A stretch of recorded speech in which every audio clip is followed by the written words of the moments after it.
We all have a toolbox of strategies that we use when students are displaying challenging behavior, and today I want to share one of the most effective and efficient tools that I've ever used. It's called the Simple Correction Sequence, and it's a PBIS strategy developed by Dr. Jeff Colvin from the University of Oregon. The Simple Correction Sequence goes like this. You notice a student's engaging in a behavior that you don't want. They're playing around at their desk, distracting other people. Maybe they're on their phone when they're supposed to be working. Before you address the behavior, take a moment and check yourself. Make sure you're calm and that your tone of voice is respectful and reasonable. Then, the next thing you'll do is restate the expectation to the student. The expectation is to be working quietly right now. Next, ask the student to show you.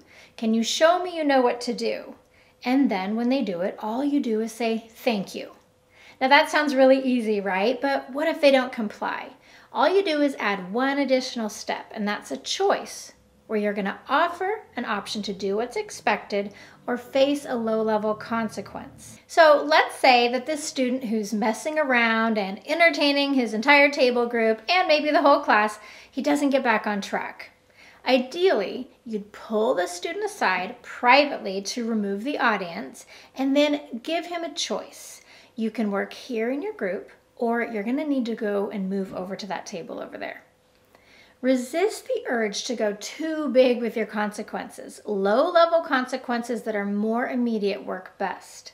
That's because you can more easily follow through with a short-term immediate consequence than with something really big that would take a lot of organization and coordination. Once you give the student a choice, you wait. This is the secret sauce. You say, I'm going to give you a minute to decide. And then you actually wait. You stop talking to them. I literally will move my body away, and then I'll check in with another student, and then I'll turn back and I'll say, so what did you decide? The wait time is really key to making this work. It's important that we're not in kids' faces when we correct them.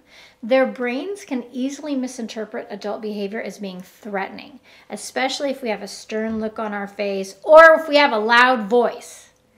Try to keep your face as neutral as possible and try to use as few words as you can. I like to save my words for the good stuff.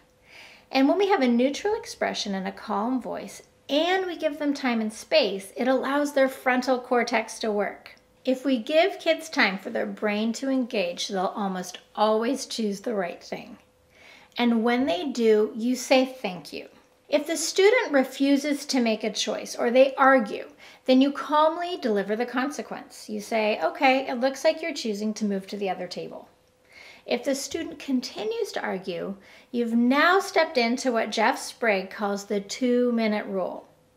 The 2-minute rule means that if you can't successfully correct a challenging behavior within 2 minutes, it should be referred to an alternate setting or to an alternate staff member. And there's a couple reasons for this. First of all, if you're supposed to be monitoring a large group of students like at recess or lunch, or you're teaching a class, often it's really tricky to spend much more time than 2 minutes with your back turned to that group. The second reason for the 2-minute rule is that it's not productive. It's turning into a power struggle. You know what they say about power struggles. It's like mud wrestling with a pig. You both get dirty, but the pig loves it. But seriously, if you've been calm, reasonable, and respectful, and a student is still not responding to you, then the student's waving a red flag. They're saying it's not about you, it's not about now, it's not about here. There's something else going on. And let's be clear, many students with behavior problems, because of their past trauma, they can rocket from 0 to 60 in a flash. They can move from silly attention-seeking behavior to explosive behavior from just a simple correction, even if you do this correctly. And so because of this, I always think it's really a good idea to explain to students in advance what you're going to do in the event that you need to correct their behavior. That's fair process. Lay it out clearly so that they know that you're not going to yell at them, threaten them, or intimidate them. By setting the stage early in the year, letting students know that you'll always be respectful and calm even when they make mistakes and don't follow the rules, it can promote a real sense of trust and safety.